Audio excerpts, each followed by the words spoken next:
আজকে আমরা বর্গ নিয়ে আলোচনা করব। প্রথমে আমরা সংজ্ঞাটা দেখব যে চতুর্ভুজের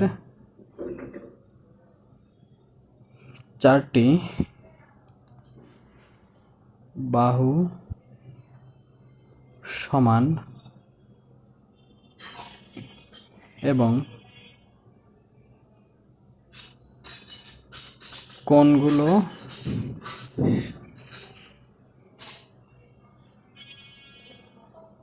সমকোণ বা 90 ডিগ্রি তাকে বর্গ বলে।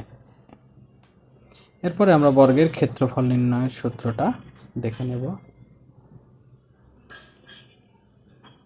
বর্গের ক্ষেত্রফল নির্ণয়ের সূত্র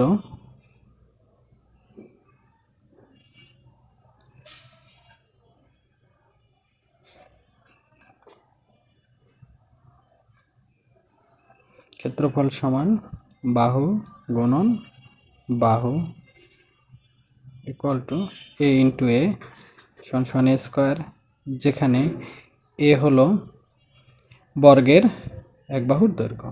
এরপরে আমরা পরিসীমাটা দেখব। পরিসীমা সমান 4a, 4 ইন্টু বাহু